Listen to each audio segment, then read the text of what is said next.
I'm fortunate to have worked with my another role model, Mr. Ratan Tata, the great. We lost his physical presence 1 year ago, but he's with us in spirit. How was your time here back in those days? I call it a sacred space, and I use that term with intention. SPC was one of the coveted institutions that we wanted to be, and I was so happy that I got in. So his work would not get over at 7:30 whenever he leaves from the office, goes back home and he had an office, by the way, set up in his house also, where he will do his work after he goes back.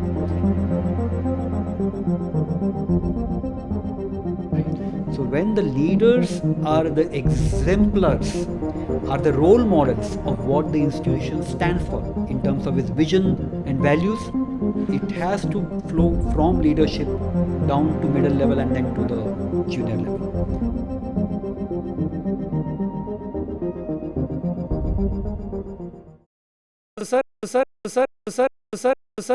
Sir, let's take it back. How was your time here back in those days? Okay.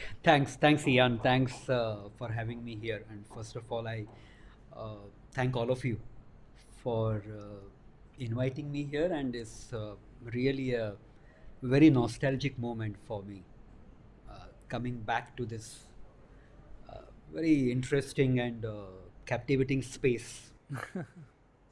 After 32 years, 1993, I had passed out, and I still, as I was entering, I was remembering the first day I entered SPC. And thanks for giving me this chance to come back. It's a really a homecoming. So I'm so overwhelmed and so nostalgic at this point, and I'm happy to be with younger folks, remembering my days when I joined this institute, which I am so proud of being associated with, and I'm so happy to be connected. And I would like to share what I have gained here and subsequently as I moved on in different roles. Yeah. Sir, we're absolutely delighted to have you, and we're very happy. We would like to know if things back then were just as chaotic as they are now. How was life as a student back then? It was very exciting. I mean, I had the passion and I had the interest right from my school days to be engineer, and SPC was one of the coveted institutions that we wanted to be, and I was so happy that I got in. Having said that, I wouldn't say chaotic.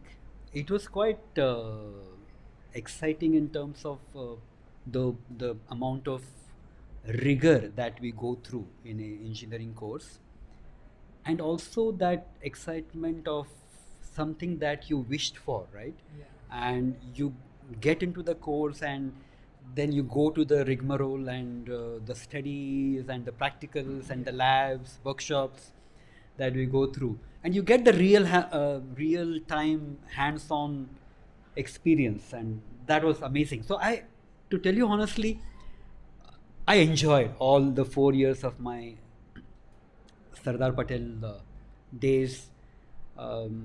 It was a long travel from the place I stay, but I enjoyed, in spite of all the travel, the days that I spent here, the learnings I had, more importantly, in the institution. It was amazing. So not chaotic for sure, but it was very enjoyable, and it helped me a lot in my subsequent days. Did the course of your early education lay a good foundation in whatever you later went on to do in your life? When you say early education, I mean the first, because you've also done a management education. So I meant engineering. Did your engineering lay a good foundation? How was it like? Okay, so it's a very interesting question. So, see, I did my BE, of course, and first 2 years were the only 2 years I worked in core engineering, and subsequent to that, I have moved to different streams. I moved first, of course, to become a management graduate, and after that, somehow I've not been into a core engineering. But having said that, let me share with you, because you are in the same place where I was 30 years back. Definitely. Um, Nothing goes waste. Yes. Nothing goes without a purpose. Even though I'm not into a core engineering post to 1995, Yeah. I would say, yeah. But it has helped me a lot, and I'll tell you in which ways. So one is the structured way the engineering course is designed and the way we study. I believe it gives you that design thinking approach, which I learned much later. I realized the foundation of that I learned during my engineering days, because you're trained to go into that structured way of design thinking. Yes. Second thing is the analytical skills that you build. You can use it wherever you go. That is another learning I've seen.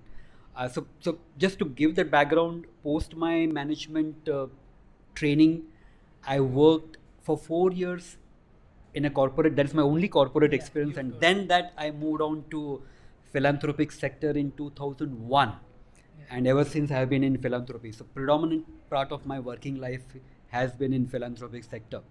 Now, having said that, the engineering background that I have, that gave me the skills, I believe, of design thinking, analytical skills, how to deal with different situations.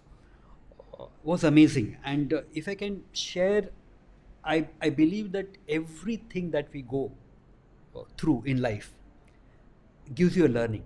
I'm just one example. As I was traveling in the cab here, I was watching the driver, the way he was maneuvering in the traffic.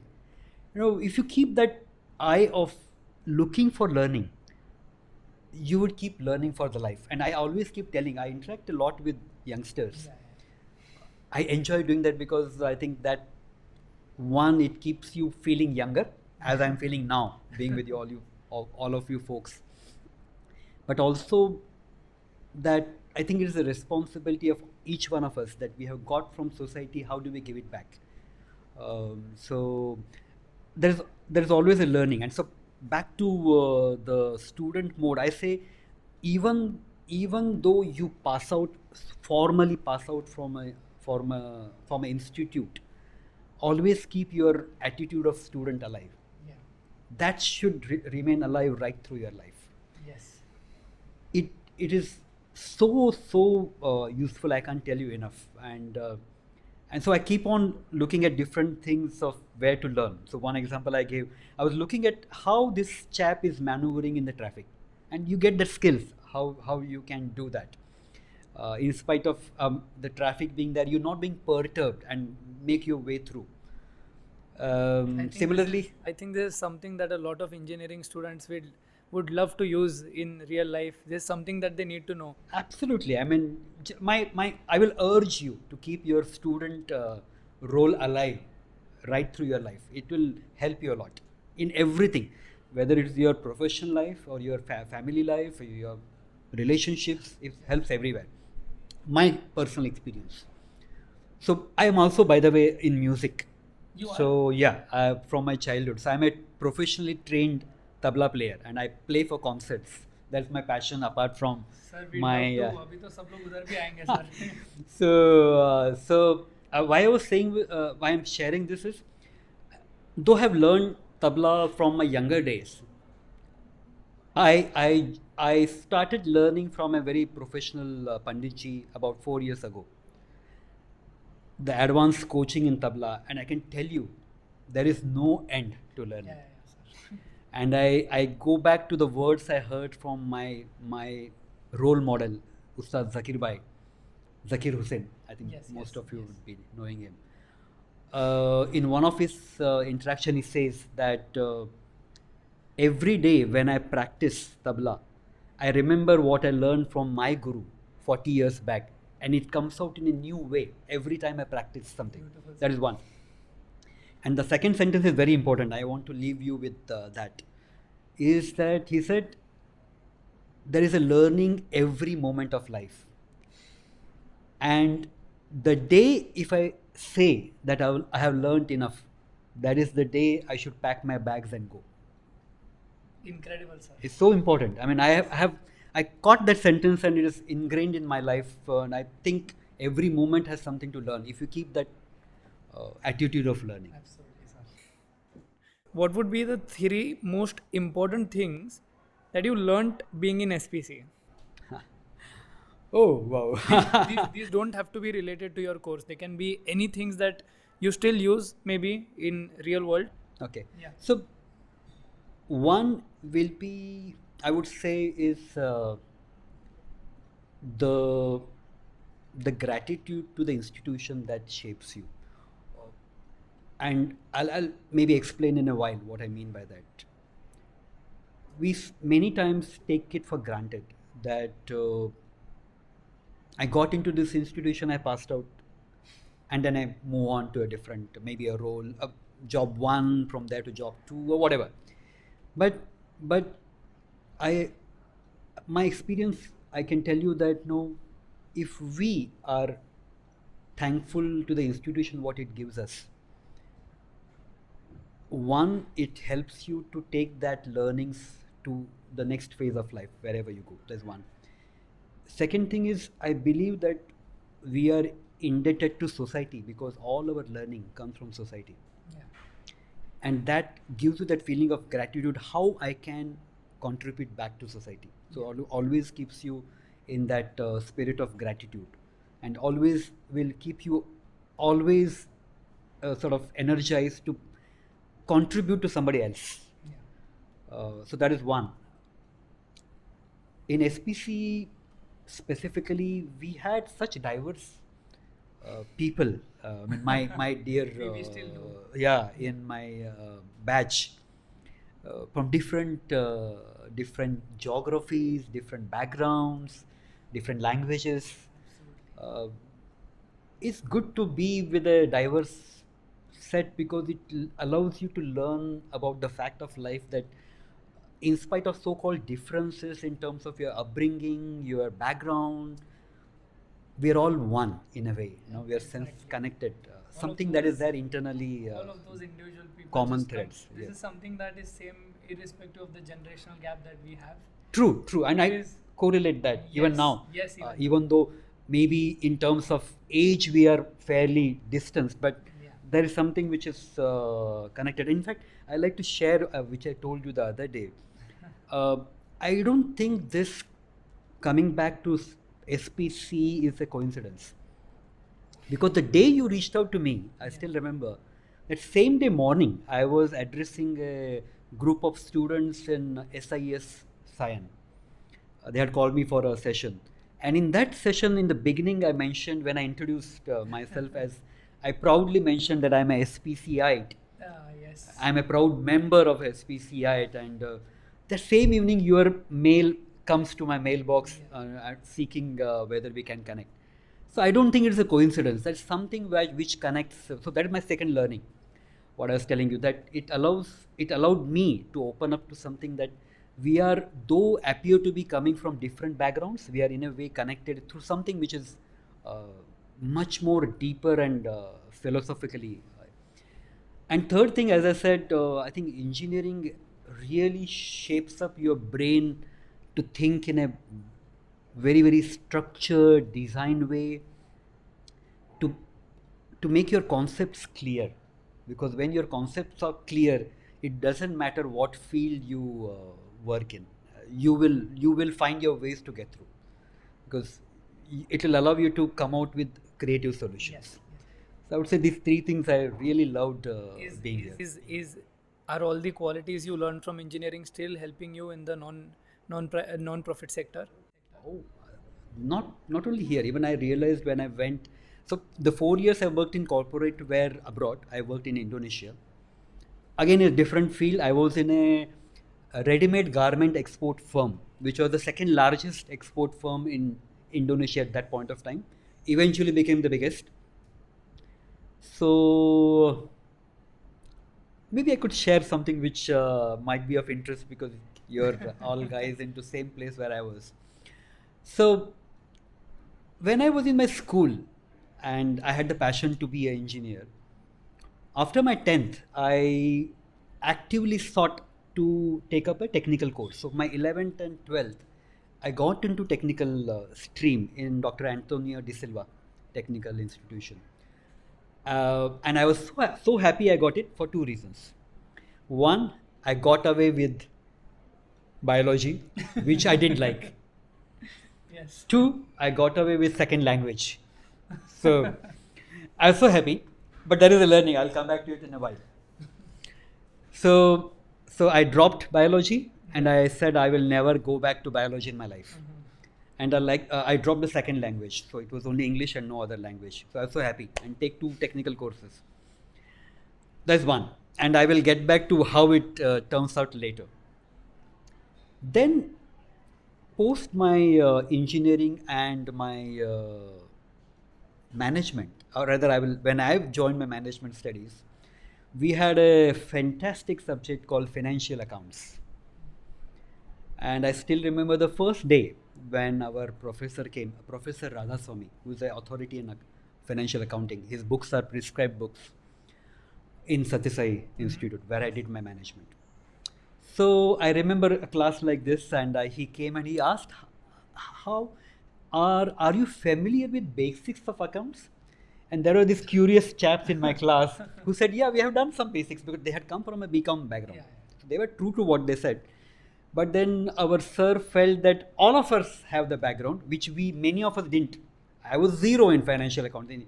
Engineering, we don't get any exposure. I don't know now whether the course allows you to have some element of management. So anyway, as would it would happen when others said that, yeah, we have a little bit of a background of accounts. So Professor Radhaswamy started with some sort of a stage which was completely bouncers for most of us. And I got so dreaded about financial accounts. I said, my goodness, how am I going to write the exam?